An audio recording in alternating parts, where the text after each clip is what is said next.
when you grow up, you tend to get told that the world is the way it is, and your life is just to live your life inside the world, try not to bash into the walls too much, try to have a nice family life, have fun, save a little money.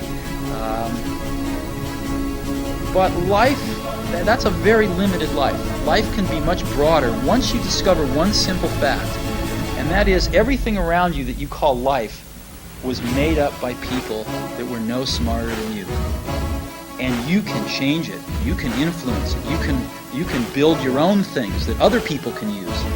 And the minute that you understand that you can poke life and actually something will, if you push in, something will pop out the other side. You can change it. You can mold it.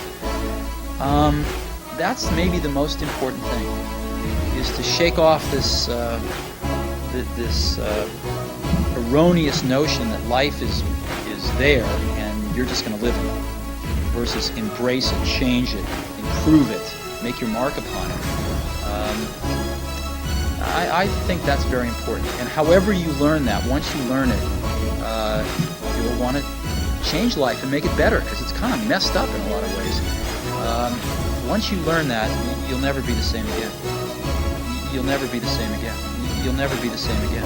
Now, I've actually always found something to be very true, which is most people don't get those experiences because they never ask.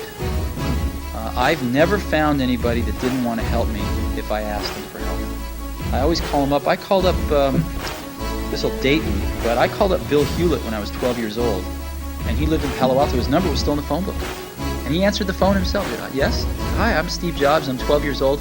I'm a student in high school, and I want to build a frequency counter. And I was wondering if you had any spare parts I could have.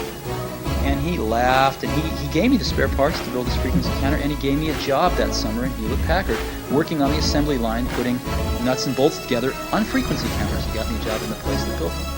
And I was in heaven. And I've never found anyone who said no or hung up the phone when I called. I just asked.